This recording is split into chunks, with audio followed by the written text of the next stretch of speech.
Hello, thank you for your interest in this presentation, Towards a Magic in the Real. I will be sharing student work from an interdisciplinary design seminar focusing on the individual creative process through projects that investigate and reflect on ways of making, thinking, and communicating the physical and metaphysical actions and reactions of body and mind through an arc of imagination and creating. The course integrates students from across majors, bringing in voices in everything from fine art and graphic design to photography, fashion, film studies, and to broad explorations of space, defining and redefining landscape, architecture, interiors, and urban design. The breadth of experience and knowledge in this moment in the curriculum set forth in each of the disciplines is deep. It is a space for most students beyond a shared foundation and a sophomore experience, immersed in concentrating on discipline-specific tools, methodologies, and practice. It is significant too in the momentous transition in the lives of these students, a circumstance I will not discuss here, but something to weigh in on the parallels, layers, and intertwining aspects of lives being lived. Education in formal academic settings transitions between and amid responsibilities in the gathering and layering of experience. In their academic education, the students have shared beginnings and personal fluencies in the languages of processes, cultures, histories, methodologies of making, and discourses in their own disciplines. The premise and dream of the work of the integrative course I am presenting here is layered and embedded in experience, research, experimentation, and in a willingness to take risks, personally and creatively, towards the unforeseen and unknown outcomes that exist in the creative process. Specifically, the course and the project I will present seeks to build integrative capacities, to prepare students to solve unscripted and complex problems, to engage students in the practices of making, thinking, and doing, to integrate multidisciplinary knowledge and skills in ways that enhance collaborative work and self-knowledge, to instill a sense of agency in production of knowledge and creative work, to provide a platform to reflect and self-define that spans majors and academic coursework. And additionally, this course, its projects focus on a re-examining of one's own work and interests, as well as finding inspiration in experience, reflection, conversation, and research. In many ways, these goals point to expectations and in some ways, the essence of creative practice: work, sustained interest, reflection, research, agency, innovation. In other ways, the goals set a minimum benchmark for each student, each creative personality. The course seeks to point to the unique qualities and individual characteristics held in the student, in their process, and in the moments of responding to work, with their life and presence and experience, all tied up in conscious and subconscious memory. In each project, there are processes, methods of working, testing, examining, where only they, the student, can produce, where only they, the student, knows what steps to take, only they know where to begin, how to proceed, how long to spend. The course and its explorations are framed in current contemporary contexts, in presence, in listening, and in noticing. They are embedded and alive in these and within the understanding that each is deeply layered with personal and cultural histories. Experienced and dreamt, sensorial and physical, memories and accumulating understandings and misunderstandings of text, images, media, and mediated communications. The work is framed in reflecting on looking back to and understanding where we are now, where we may go, what decisions we have made, and in many ways, what we are made of. There has been a shift in recent semesters in the work being created and the processes being shared. The shift underlines a type of presence in something real. Real understood here as the memory devices of the body, the senses, and the type of attention that evolves and grows with listening. Deep patience, distance, and time. The following projects examine these qualities and attentions in their process and in the representation and documentation. They expose a shift in the measurable moments, distances, and materials of life. Elastic qualities, transparent characteristics, and ubiquitous energies have superseded and consumed a world we thought we knew well. How do we locate ourselves in this? How does one recast their position with references or in relationship to history and to contemporary context? Can we understand a story as it relates to a future? Our body, our first vessel, and our first architecture encounters the world, the material world, and invites us to engage in making, in thinking through making, and to craft original work. These examples reflect attention to the real of the physical sensorial experience and reveal a magic and the tangent of an instantaneous response to the creative process. I'm constantly impressed by words, the words we identify ourselves with, and the words we use to identify ourselves. I'm a printmaker. I'm a painter. I'm a writer. I'm an artist. I'm impressed with the range of language and of creativity, craft, and imagination, seeing, vision. The ways fluency in making is essential in our being and the ways it pervades material and fabrication. Here, we understand print, weaving, painting, and photography from a unique mind, a unique hand, and a unique body. And then she let us into the world she dwells in her dreams, the vast and patterned views and sounds and spaces that make her pause. And we make sense of the focus, the detail, the big picture scale to the complicated stitch, a thread connecting the last to the next. She captured a process and told some of the story.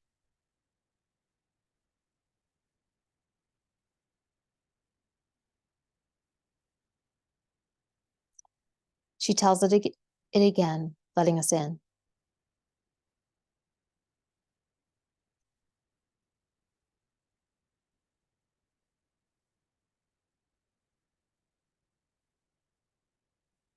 And when the final play is through, what remains visible is the material, the paper, the dropping ink, the making and unmaking. We hold on to the story, knowledge of process, of listening, of the world pouring in, of the mind wandering out, and the material weaving it together.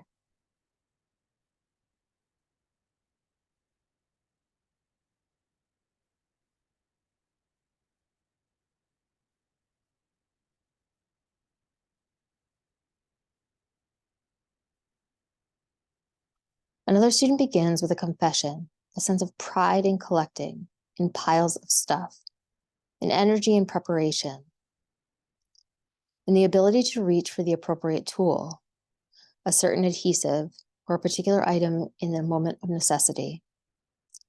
This extends into keeping the work alive around him, and when he approaches the work, the space and the tools nourish him. Okay. So I began on what I'll call piece number 1, going in with oil, paint, on a panel that I already had in my studio. And I began just by making some kind of improvised lines and seeing where they led me and kind of reacting to each one, seeing if I couldn't imply something with these kind of random spacing of marks. The framing kind of made it seem like this big open space with maybe some objects in the foreground and maybe something really far off in the distance. He is crafting a narrative of multiple canvases and continues to lead us through what he is reacting to, what he is seeing, what he is understanding from the way the work is speaking back to him.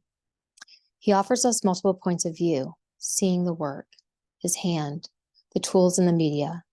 He's looking at multiple pieces at once and at each piece individually. He is noticing what feels successful and what remains unresolved.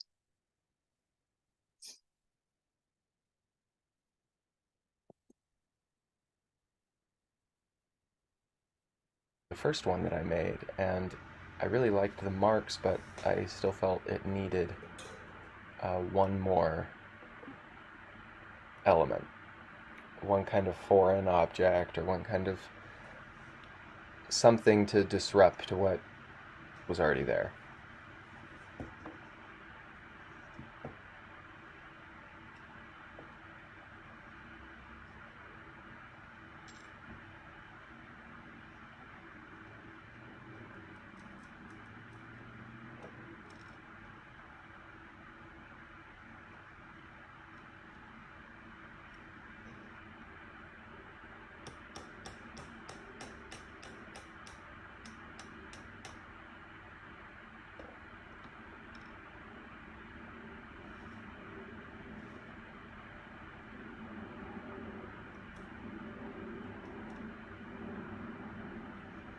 And that decision ended up being a ping pong ball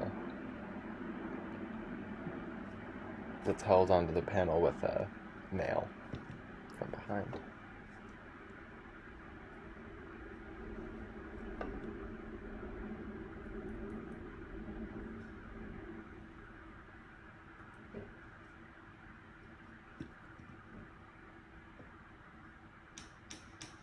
I think the ping pong ball on its own kind of uh, pushed the painting to be in a little bit of a more interesting spot. It ends up being some sort of object in motion, something being thrown, tossed, something in space, entwined in the action of the painting, revealing the moment, suspended, in anticipation and at rest. The image and also the space question that movement, the hurtling he felt in the abstraction of grays. He needs his tools in the space where he knows that he understands the distance of time in his landscape of thinking. That space where each motion is felt as a physical part of the work. In the end, light and shadows cast through in the memory and in the presence of making.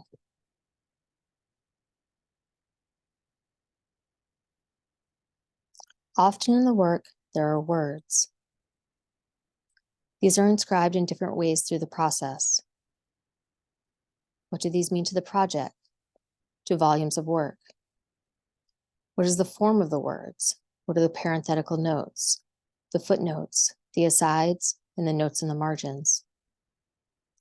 I've absorbed writing from sketchbooks, from scraps of paper, from tablets, from printed sheets. I ask about this part of the process, about the act of writing, and the writing itself, the words, the rewriting, translations, editing. What is relevant here, what has been more apparent, is the sound of a voice, reading out loud, listening to the words, in the way that you can see the lines and the pressure of the hand of the draftsman, distance and proximity, measure and the immeasurable. I've heard the cadence of emotion, a real pause and volume, frustration, wit, and joy. Here, a student recorded a personal narrative of the struggle to create, carrying us back to the early pandemic, guiding us through his process, inviting us in, his audience, to be beside him as he reviews the work and the story it holds for him in his mind. I don't even think it was me that took that picture. My friend Sam had my camera and was sneakily taking pictures of all of us. The picture he took of Franklin was so cool, and he showed that moment of us listening attentively to his song and him so vulnerable and honest. I had to try to capture that moment again. I managed to pull it off, and the whole time I was asking people in the studio for advice. And most of the time, they would give me the most inoffensive advice. Ultimately, every decision was up to me. It was a huge learning experience for me. It's not perfect, and I'm still not where I want to be with color. I'm probably having a hard time with it because I spent most of my time before using black and white. And anytime I use color now, I never try to improvise or exaggerate. But I enjoy the struggle, and I just want to find out what happens when I figure out how to use color the way that I want. I want to know what my art looks like when I finally know what I'm doing.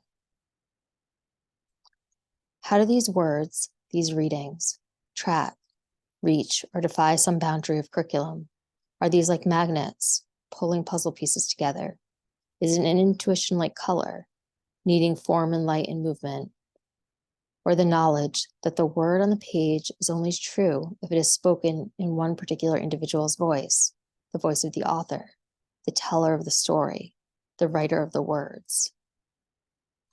And in this shift from illuminated background and words on a screen or sentences on the page of a sketchbook, that these words out loud and the patience, not explicitly demanded, shifted the project from internal knowledge to spoken truth, to experience made real, to sound, acoustic memory, moments held in the skin and carved into the mind.